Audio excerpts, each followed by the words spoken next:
बिस्मिल्लाहिर्रहमानिर्रहीम।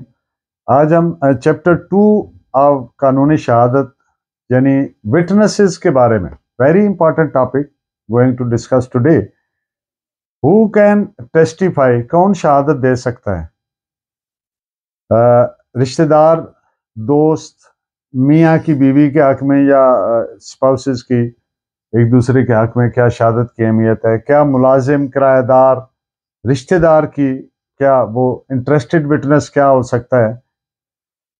और एक चाइल्ड विटनेस है, बच्चा है, क्या वो शहादत दे सकता है? उसकी शहादत की क्या अहमियत है? तज़कियत शहूद से क्या मुराद है? और कुरानिक इंजेक्शंस, आयात करीमा की रोशनी में शहादत की क्या अहमियत है? और अल्लाह तबारक ताला हमसे क्या रिक्वायर करता है? अल्लाह का क्या हुक्म है कुरान में शहादत के बारे में, गवाहान के बारे में? मेनली इन पॉइंट्स पे आज हम डिस्कस करेंगे। To proceed further, firstly I would like to read out article 3 of कानूनी शहादत, विच रीड एज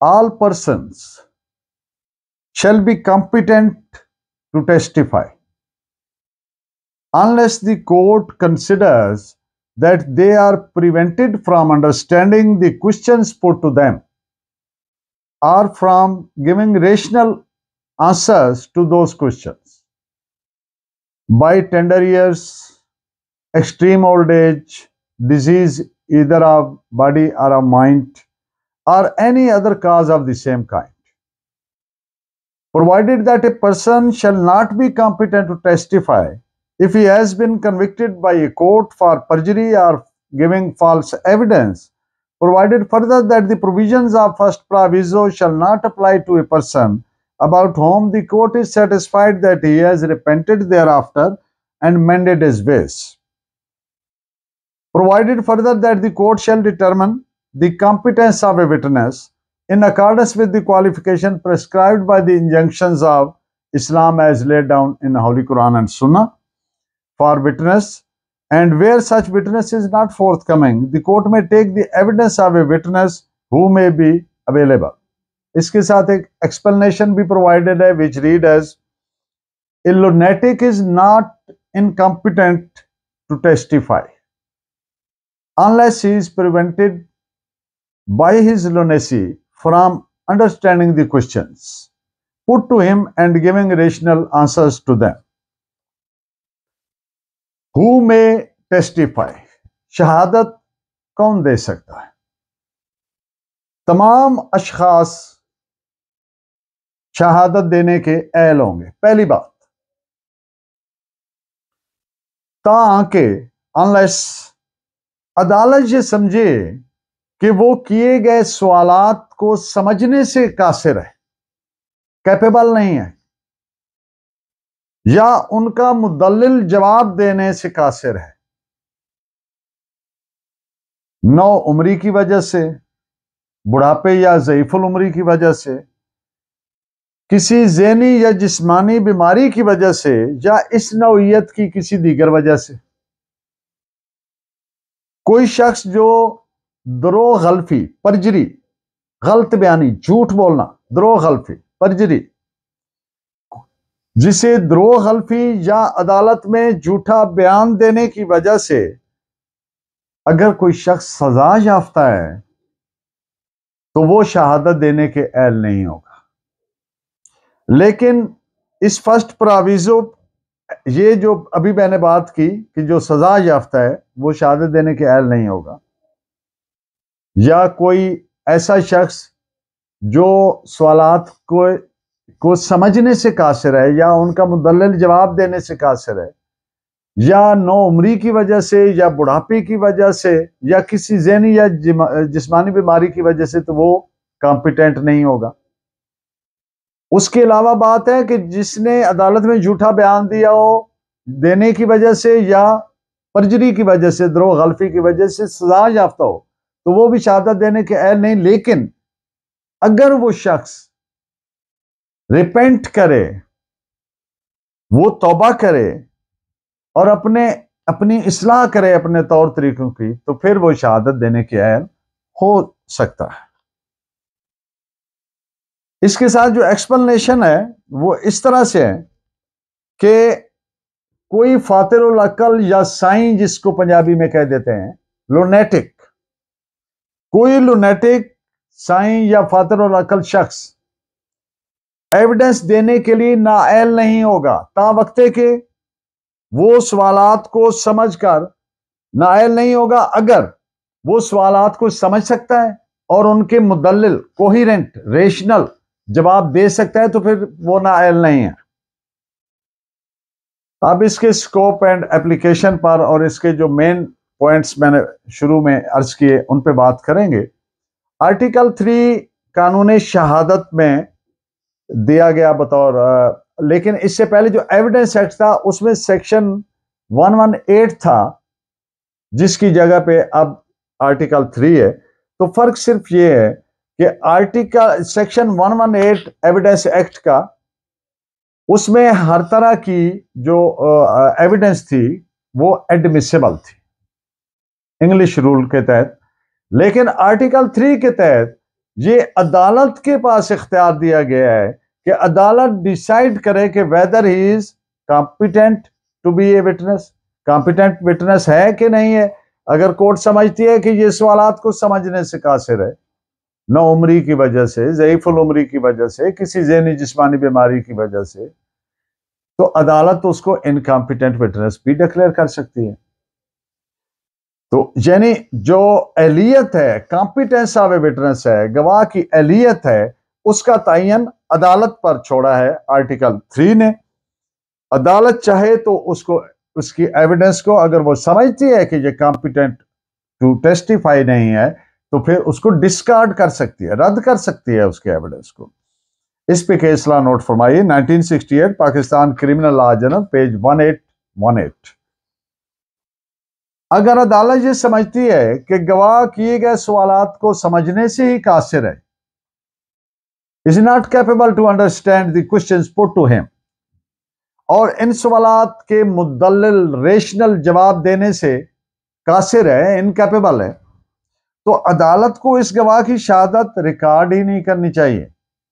कानून इस अमर का कतन कोई तकाजा नहीं करता, ना ही अदालत पर ये कोई बाउंडन ड्यूटी है कि वो नेसेसरीली लाजमन वो प्रिलिमिनरी क्वेश्चंस पुट करे टू टेस्टिफाई हिज कॉम्पिटेंस, उसकी कैपेसिटी को चेक करने के लिए विटनेस की, whether the witness is competent to testify और नॉट।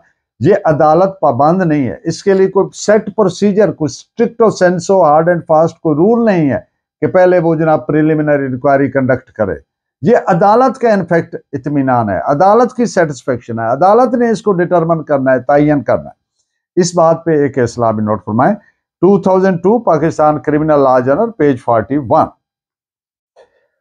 शहादत के बाबत एक बुनियादी असूल ये भी है कि क्वालिटी ऑफ एविडेंस जो है उसकी बात, उसको कंसिडर किया जाना है, ना कि क्वांटिटी ऑफ एविडेंस। ज्यादा गवाहान हो लेकिन उनकी क्वालिटी नहीं है तो वो रिलायबल नहीं, डिपेंडेबल नहीं, उन पे बेस करके कन्विक्शन पास नहीं की जा सकती, फैसला नहीं किया जा सकता। सॉरी। अगर प्रोसिक्यूशन मुतमईन है कि सिर्फ एक गवाह सोल विटनेस पेश करने से वो सजा दिलवाने के लिए काफी होगा, तो उस पे कोई प्रोसिक्यूशन पे ये लाजिम नहीं है कि वो 173 यानी चलान में दिए गए तमाम गवाहान बतौर जो गवाह हैं जिनके नाम दिए गए सारों को बतौर गवाह पेश करना जरूरी नहीं है प्रोसिक्यूशन पे। ये प्रोसिक्यूशन का डिस्क्रेशन है, सवाबदीद है कि वो चाहे एक गवाह पेश करे चाहे दो गवाह पेश करे। अगर वो समझती है कि it would suffice to prove the allegation तो ये काफी होगा। यानी नंबर ऑफ विटनेसेस के कितने गवाह होने चाहिए ये नहीं है, quality of witness is to be considered. इस पे आप एक जजमेंट नोट फरमाएं PLJ 2005 criminal cases Peshawar page 196। एक बड़ा मारूफ मुकदमा है नजीर हुसैन बिनाम सरकार। इस केस में 8 साला लड़की जो विक्टिम ऑफ रेप बनी, जिसके साथ रेप किया गया, अदालत के सवाल किया, जब अदालत ने उस बच्ची से ये पूछा कि आपके साथ कब और क्या वाकया पेश आया, तो बच्ची ने बड़े कोहिरेंट और इंटेलिजेंट आंसर्स दिए। तो अदालत ने इस पर होल्ड किया कि वो एक कॉम्पिटेंट विटनेस है। 8 साल की बच्ची। इन पॉइंट्स पे आप दो रेफरेंस के तौर पर जजमेंट्स नोट फरमाएं। PLD 1984 Lahore 509 and 1982 HCMR 757। Relative की शहादत रिलेटिव के खिलाफ, तो इसके बारे में कानून क्या इसको कैसे लेगा? अब अगर एक कोई ऐसा जुर्म है जिसकी सजा मौत है, डेथ सेंटेंस के लिए उसकी प्रोवाइडेड है, तो उसमें जो ऑकुलर अकाउंट एक रिलेटिव का आ रहा है दूसरे रिलेटिव के खिलाफ, ऑकुलर अकाउंट चशमदीद अहवाल, तो उसके लिए क्या रिक्वायरमेंट है कि अनइम्पीचेबल सोर्स से आए, ऐसे जरिए से आए जो नाकाबिले मुआखजा हो, जिसपे इस तरह से शक ना किया जाए, ताकि, और अगर ऐसा सोर्स अवेलेबल नहीं है तो फिर कोई करबरेटरी, कोई ताईदी शहादत हो उसकी ताईद में, ताकि उसके अंदर जो इनबिल्ट इनहेरेंट जो एक डाउट हो सकता है उसको ओवरकम किया जा सके और उसको रिलाय किया जा सके, वरना ये इसमें डाउट रहेगा। तो इस पे आप एक बताओ रेफरेंस जजमेंट नोट फरमाएं। PLD 1963 supreme court page 40। असल एंड फार, असल और फार, ये दो अल्फाज आप सुनेंगे कानूनी शहादत में, तो इन अल्फाज का मैं सेंस क्लियर करना चाहता हूं। असल से मुराद है असेंडेंट्स, आबाओ अजदाद, बाप दादा, और फार का मतलब डिसेंडेंट्स, आल औलाद, बाल बच्चे। तो जब भी ये असल और फार के अल्फाज आएंगे एविडेंस एक्ट में, तो असल means ascendants and far means descendants. रिश्तेदार की गवाही की क्या हैसियत है? कोई किरायादार है, कोई मुजारा है, कोई मुलाजिम है, तो उसकी आया शहादत हो सकती है? अगर हो सकती है तो वो तो हम पहले कह चुके हैं कि हर शख्स की शहादत हो सकती है, आंखें के वो इनकम्पिटेंट तो हो तो सकती है, एक बात तो हो गई, तय हो गई। अब उसकी अहमियत क्या है? आर्टिकल 3 के तहत रिश्तेदार या मुलाजिम या किरायादार या मियाँ की बीवी के लिए या बीवी की मियाँ के लिए, यानी स्पाउसेस की इंटरसी, शहादत लेने में कतन कोई कानूनन बार नहीं है, कोई अमर मानिया नहीं है, कोई पाबंदी नहीं। शहादत भी उसकी गवाह की असल चीज क्या देखनी है। अब वो भले मुजारा है, भले मुलाजिम है, भले वो किरायादार है, भले वो रिश्तेदार है, भले दीरीना तलाकात है, दोस्ताना है, तो बुनियादी नौयत की क्या चीज है? वो उस गवाह की गवाही की जो इनहेरेंट वर्थ है, जो उसका नेचुरल पन है और उसकी जो वर्थ है, वो अगर रिलायबल है, वो कॉन्फिडेंस इंस्पायरिंग है, एतमाद पैदा करती है, उसमें क्रेडिबिलिटी है और एक नेचुरल पन आता है, लगता है कि ये गवाह बिल्कुल दुरुस्त बात कर रहा है, तो वो बिल्कुल ऐसी, और वो जब ऐसे होगा तो it must be ringing true and coherent, तो दैट बिकम्स रिलायबल। अगर ऐसा नहीं है तो फिर वो उसको डबल केयर और कॉन्शियस के साथ अडॉप्ट करना होगा। लेकिन महज रिश्तेदारी की वजह से या महज मुजारा होने की वजह से या महज दोस्त होने की वजह से ये नहीं कहा जा सकता कि इसकी शहादत को डिस्कार्ड करेंगी, इसकी कोई अहमियत नहीं, रद्द नहीं की जा सकती। उसका क्राइटेरिया यही है जो मैंने अर्ज किया। इस पे बताओ रेफरेंस चंद जजमेंट्स नोट फरमाएं। 2000 PSC 1795, PLD 2000 supreme court 1939, PLD 2001 supreme court page 67। अब एक शख्स जिसके डिसीज्ड के साथ, मकतूल के साथ दीरीना दोस्ताना तलाकात थे, तो उसकी दोस्ताना तलाकात की बुनियाद पे उसकी गवाही को, उसकी टेस्टिमनी को, शहादत को रद्द नहीं किया जा सकता, डिस्कार्ड नहीं किया जा सकता। ये नहीं कहा जा सकता कि ये इंटरेस्टेड विटनेस है। तो इंटरेस्टेड विटनेस वो नहीं होता कि जो रिश्तेदार है या दोस्त है, या इंटरेस्टेड विटनेस वो होता है जिसका मुलजिम से कोई ग्रज है, कोई उसका अपना आयरन, कोई अपना उल्लू सीधा करना चाहता है, उसका अपना कोई ऑब्जेक्ट है, मोटिव है उसको सजा दिलवाने में, तो उसको कहते हैं इंटरेस्टेड विटनेस। कोई महज रिश्तेदारी की वजह से या महज दोस्ताना या महज तलाकात की करीबी होने की वजह से वो इंटरेस्टेड विटनेस नहीं कहा जा सकता। इस पे आप बताओ रेफरेंस जजमेंट नोट फरमाए 1999 SCMR 1418। जो इंक्वेस्ट रिपोर्ट की स्टेटमेंट है, इंक्वेस्ट रिपोर्ट कहते हैं तहकीकात मर्गे नागहानी, यानी जब कोई एक कत्ल हुआ तो पुलिस वाला वहां पे एक प्रिंटेड फॉर्मेट होता है, परफार्मा होता है, उसको डुप्लीकेट में तैयार करता है, बीच में कार्बन कापी रख के, उसमें उसके जो कॉलम्स होते हैं उसमें जो ज़रबात आती हैं उसका मुशाहदा करता है बॉडी का, और उनकी लिखता है कहाँ कहाँ ज़रब है, बज़ाहिर किससे ज़रब आना मालूम है, बज़ाहिरी वजह मौत क्या है, वगैरह वगैरह। तो ये जो स्टेटमेंट है ये एविडेंस नहीं कंसिडर की जा सकती है, और इस इंक्वेस्ट रिपोर्ट को वीजा वी बेमुकाबिल उसके मेडिकल एविडेंस के, it can not be pitted against medical evidence, उससे इसका मवाजना मुकाबला तकाबला नहीं किया जा सकता। इस बात पे एक जजमेंट नोट फरमाए इंडियन सुप्रीम कोर्ट की, PLD 1987 supreme court 37 India. Evidence of a child witness, एक बच्चा है उसकी शहादत, उसकी क्या पैरामीटर्स सेट है लॉ में, तो बात यह है कि ये हमेशा बड़ा एक नाजुक मामला होता है जब किसी बच्चे की शहादत करवानी है, और इस पर सेफ रिलायंस प्लेस कभी भी नहीं किया जा सकता। ता आके बच्चे की शहादत है और उसकी करबरेशन में, उसकी तायीद में कुछ सरकमस्टेंसेस ऐसे हैं, तो फिर तो वो सेफ रिलायंस हो गया।